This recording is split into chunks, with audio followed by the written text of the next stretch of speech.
Hey guys, Alex here, ajnashville.com, here with my co-host, Mr. Luis. What's up, guys? And then also special guest here, Mr. John Abbas. Yes, sir. Okay. Thanks for having me. I'm so bad about last names, so you can ask Luis. I've worked with Luis for what? You've been here about a week now? A week. Yeah, I still can't say his last name. So he doesn't have a common one like Luis Smith or something, so we'll work on that. But thanks so much for being here today. I want to introduce yourself. Tell the people who you are, what you're doing, things like that. Yeah, so my name is John Abbas. I'm 36 years old. I'm an entrepreneur out here in Nashville, Tennessee. I live in a suburb outside of Nashville called Franklin. And I've been an entrepreneur since I was 23. A little bit e-commerce, a little bit traditional business. I own a daycare center in Smyrna, Tennessee. And then I have an e-commerce business. But one of the things that I'm focused on now is launching a tech startup and a podcast. Yeah, so big stuff there. And let me tell you, daycare, that's a fun deal. I don't see how people can manage to work with that many children at once, but I'm so glad that you guys exist. You're like a necessary evil in my life, and I really enjoy it. So, but welcome to the show. So it's awkward in some cases. People are going to sit here and say, why is he bringing up a person that's starting a new podcast on a podcast? It's almost like I'm redirecting my audience. It's not what I'm doing. I think you have a great idea in mind of what your podcast is going to be about. More importantly, through our conversation, I think your podcast is going to help people in ways that maybe my podcast doesn't. So I think that's an important thing.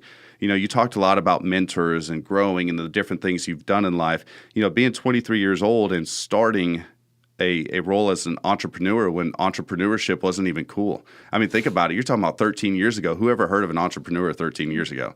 And now today it's plastered everywhere. So I think that that's a big thing. And so I want to talk about your podcast, and I want to talk about some of the things you're looking to do. When we spoke, you said there's 3 kind of basic elements of your podcast that you really want to get in front of people. But first, tell me what the name of your podcast is. So the name of the podcast is called Speeding Up Success. Awesome. And, the basis for it is, as an entrepreneur, we're always looking for shortcuts. How can I get from point A to point B a little bit faster? Is it through a hack or having a mentor? And so, that's the basis for creating this podcast. Yeah. And having a mentor, I know a lot of people that are listening to this podcast right now, there's a lot of you that are listening that have mentors, that know how important it is to have a person, not necessarily to tell you how to do your job better, but how to do things more efficiently. And I think that's important. I think, there's no reason any of us should go out there and make the same mistakes that somebody else that we can listen to has already made. That's part of mentorship. People, I think, in some cases think, oh, a mentor is going to tell me how to originate a mortgage better or how to watch a kid better. No, it's going to tell you how to be more efficient in your day-to-day activities and how to hold yourself accountable and do things. Like myself, my mentor is currently more on balance. The person I look to, it's how can I balance my life better? Because I worry about mortgages day in and day out, and I need to figure out how to tune that. So the mentorship is a big thing. That's something you have personal experience with, right? Yes. So you have seen how this has changed the direction of things. What it's allowed you to do is shave probably years off building your business by listening to somebody else. So give me some examples of the type of people you may have on your show. So I boiled it down to really 3 types of guests. And, that's the way that I got there is just the type of people that I wish that they had more podcasts on. I'm a huge listener of podcasts. I love the How I Built This, the Joe Rogan Show. And, there's a certain type of person that I'd always think to myself, man, I wish they would interview more of these people. Yeah. The first one is somebody that just made a drastic change in their life in 3 years or less. Mm-hmm. There's a ton of people out there that maybe they get fed up with where they're at or what they're doing. But I want to interview the person that, for instance, like the bucket list family. They sold everything and they started traveling the world and, became vloggers and now they're, extremely successful. Mm-hmm. Or the person that was in a massive amount of debt and, struggling to pay the bills, and then all of a sudden something happened, they made a decision, and now they were able to save hundreds of thousands of dollars. Or the person that, went from weighing 400 pounds to being shredded, and the reason I set a limit of 3 years or less is because, that's the whole purpose of the podcast, right? Right. Speeding up success. Somebody that was able to accomplish something in a short period of time, because 3 years or less shows that they made the decision, they took massive action, they got the result, and they were able to maintain that result. And so Right. the second type of person that I want to interview that I've always been fascinated with is just people that are in momentum. Because as entrepreneurs, you know what it's like to grind. You know, you're chasing business, chasing the sale, you're pushing that boulder up the hill. And, you know, we all do it in hopes that we can get to a point where it's a downhill battle, right? Right. Like business is chasing us, or we've built the brand to a point where people notice us and they're reaching out to us. And so, you know, I've just been so fascinated about, you know, interviewing people that are in that momentum phase and just find out what it took for them to get there, you know, how they got there, how long did it take them, what are some of the strategies that they used to get there. And then the third and final guess is just, you know, revolves around mentorship, because that's what our tech startup is going to be based on. It's a mobile app called Mentor, actually.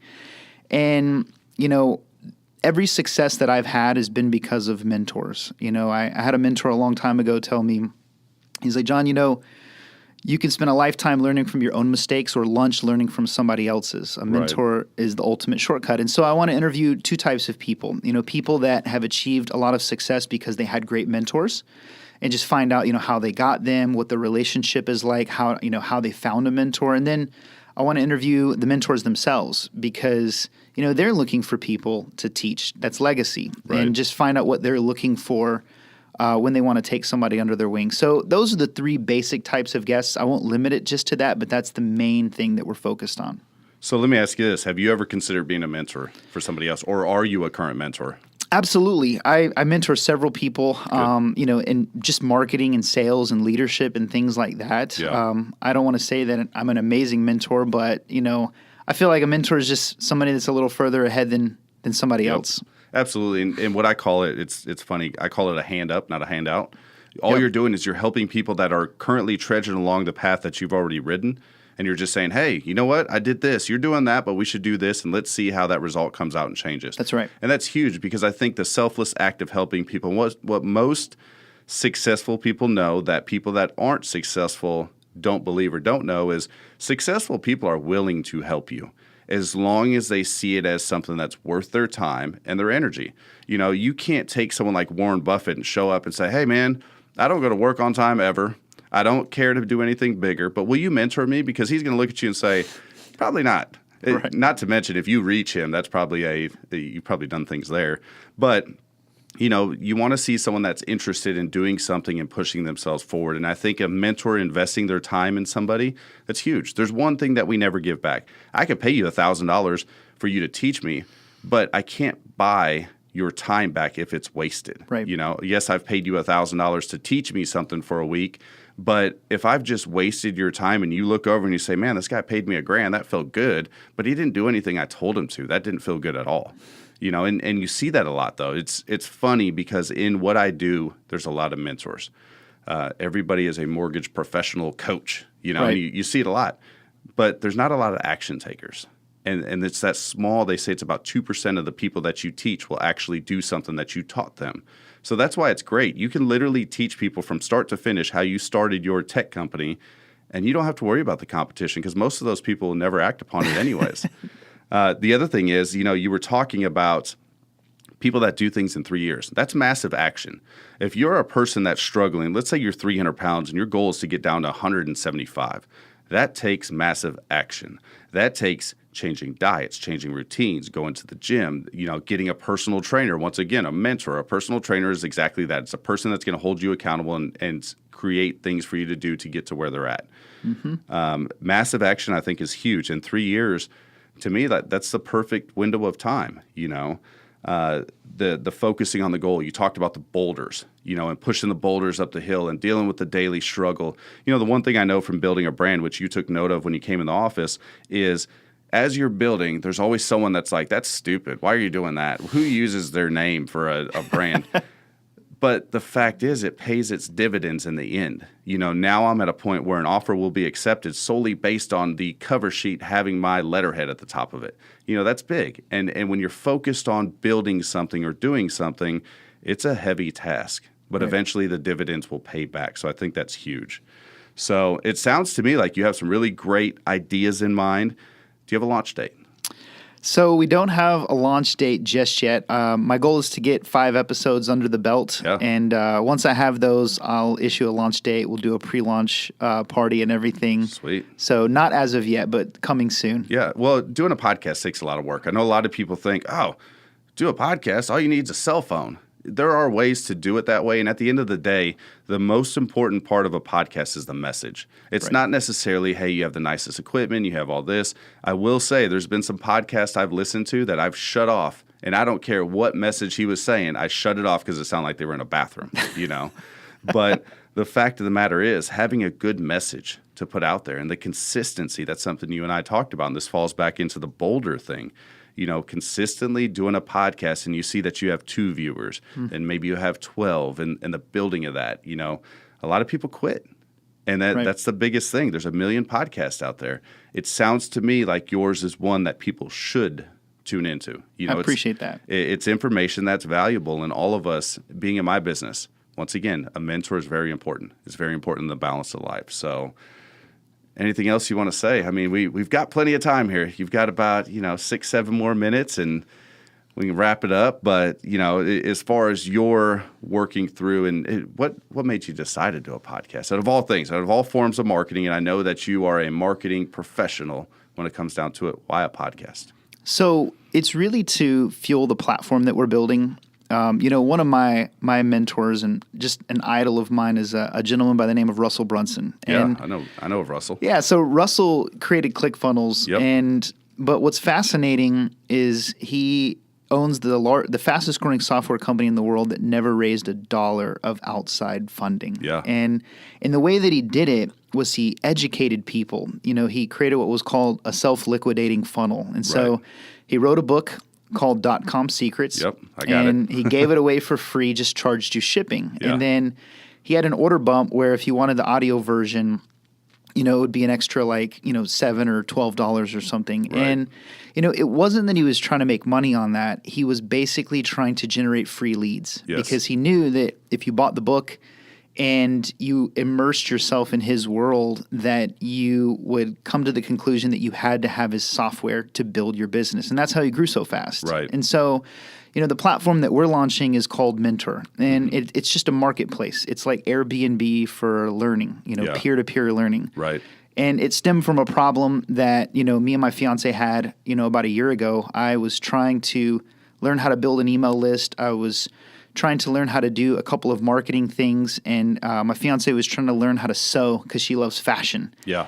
And, as entrepreneurs, we didn't have time to sit on YouTube for 5 hours and try to figure out how to do it. And I got to this point where I was like, man, I just wish I could sit down with somebody that knows how to build an email list, let them give me a crash course in an hour, tell me what I need to know, what I need to get, what I need to do, and I'll pay them for their time. And, we just started thinking about that. We're like, man, why isn't there a platform resource out there where people can shadow other people? Yeah. If I'm a real estate flipper and I want to learn how to do carpentry or tile, why can't I just shadow somebody that's already doing it? Right. There's platforms out there for everything. Like dating was so complicated years ago until some genius at Stanford created an app that matched people up with mutual interests. Yeah. Solved the problem. Amazing how that works. Yeah, it's crazy. And so with learning, it's not like that. And so, obviously I didn't have millions of dollars to invest in building the platform. And so I wanted to do a similar route that Russell Brunson took. I wanted to create a podcast and write a book that really opened up people's minds to how having a mentor is the ultimate shortcut to achieving anything that you want, whether it's a hobby or a skill or a business. And so, because I know that if I can plant that seed that a mentor is the ultimate shortcut, then people will be very open to the idea once the platform is built, because it's one of those stigmas, right? Like everybody knows that having a mentor is great, but yet nobody knows where to find one. Right. And it's like, where do you go? Well, that's the struggle. And when you talk about mentors, even the greatest people in the world, Michael Jordan had a coach. Right. Michael Jordan had somebody that said, okay, do this, this, and this. Now, if you took his coach and pitted him against Michael Jordan, his coach would lose 10 times out of 10, even if Michael was blindfolded, But the fact of the matter is, it's not necessarily telling a person how to play the game. It's telling them how to do the things that maybe other people don't think to do. That's right. And finding that, same thing for me. I wish this platform existed when I early on found my mentor. A guy that I follow quite closely, Ryan Stewman. Him and I have become personal friends. But initially, when I found him, I'm like, hey, this guy talks just like me. Oh, wow, he's tattooed and he dresses like me. There's all these little common things. And so I started diving in, and this is back when a lot of Ryan's information was very cheap or free. And I started watching YouTube videos and stuff like that. I'm like, wow, this guy knows what he's talking about. And so I bought one of his programs out of sheer guilt. I'm like, I have to figure out a way to pay this guy. And I'm like, okay, I'm going to buy what it was called BFA Digital back then, Break Free Academy Digital. And it was $1,000. It was $997 was the actual dollar amount. And I paid for it. Never once did I log in the system. I think I may have logged in once to change my password. But beyond that, never logged in the system. But I felt like I had to pay this guy. And this guy had taught me so much about business. And the biggest thing is with the mentor is it's not necessarily just the information. It's also the resources. He put together these groups where there was individuals in there that helped me grow huge. The last company I worked for, he was the one that made that introduction to the new company. I made a lot of money working for that company. Right. I did a lot of things within my career. I've built to where I am right now because of that company. So, the mentorship portion of it is great. And the fact that you're bringing that to the table and you're saying, hey, which do you want? Macaroni and cheese or potato salad? It sounds like a stripped down way of saying it, but it's literally that easy from the platform that you're putting together and you're talking about. Right. You're connecting people that want to be connected to some of the greatest. And that's huge. And I think that once people see that, like you said, it's almost like an Uber or a Airbnb. If I'm standing at my door and I'm like, God, I can't figure out how to overcome this problem. If I can pop in your app and say, there's a way, or hey, I need a personal trainer. Boom, let me get in the app, let me find one. Those are things that I think people will benefit from. And I think the fact, it sounds like you're going to have a variety of people that contribute to that, right? Or is it just going to be one person that contributes to the whole thing as far as mentors are concerned? No, so this is going to be just like Airbnb. Anybody can become a mentor. So there's going to be obviously an application vetting process. It's not going to be overly complicated, just like Uber. There's a process to become a driver, but it's not overly complicated. Average people can do it. Right. The idea that a mentor has to be somebody that has achieved mega success, it's false. Somebody might just want to learn how to make wine or beer at their home or learn poker. I'd like to learn or that. Salsa. It's just like it's crazy things, or how to travel the world for super cheap or extreme couponing. There's a million things that people would love to learn and they don't want to spend 20 hours on Google or YouTube learning it. Yeah. And so, anybody can be a mentor and earn extra income around their schedule. And so obviously, because of the peer-to-peer review system, people will want to put their best foot forward. Yes. Because, if you have a one-star review and you suck at what you're teaching, then you're going to be off the platform in no time. And so that's the beautiful thing about platforms these days is, if a restaurant's terrible or, an Airbnb is dirty, people will know right away and they'll be off the platform. Well, that's huge. And that's part of what you will be responsible for balancing is making sure that, hey, the people we have on here are high quality people. Right. And maybe you get someone that gets one-star review and you dive deep in that and you say, why? And you find out that maybe the two personalities didn't click. It didn't mean that person wasn't great at what they did. It just meant that person wasn't meant for that other person. Right. And so I think what you're onto, I think, is huge. And I wish you the best success with that. So back to the podcast, because I know the podcast is really going to tie into this. And the fact that you'll have people can literally get on a podcast platform and listen to for free is invaluable. Right. You have a website. It hasn't been built out yet, but you own a website. What's the name of that website? Speedingupsuccess.com. Perfect. Yeah, I couldn't ask for a better website. You're a marketing guy, clearly. Clever. Because it could be Speeding Up Success in NashvilleTennessee.org. Yeah, You'll see right. crazy stuff like that. And then let's say I was a person that wanted to be on your show. Let's say I was an entrepreneur that I was really starting to learn things. And I wanted to share my venture with you. How do I reach you? Via email? Yeah, so my personal email is the best way for right now. My personal email is visualizesuccess82@gmail.com. I know it's a long one, but it's visualizesuccess82@gmail.com, and I'll change that once we get the podcast rolling. There you go. No worries. No worries. Hey, if they really want to reach you and it's that important to them, they'll remember that. That's right. And that's the big thing is people have to put in the effort to get the results. So, hey, visualizesuccess82@gmail. Yes, sir. See, I already got it memorized. So, John, I want to thank you so much for being on the show. Luis, thank you so much for being Silent Bob in the corner. I appreciate that. Hey, I'm totally supportive of what he's doing. Right, exactly. It's just like, hey, my silence is further proof that I back this. Yeah, I'm over here taking notes. Right, there you go. So, all right, Appreciate you having me. Yes, sir. I want to thank everybody for tuning in, and we hope you have a great day, and we hope this message finds you well. We will talk to you soon.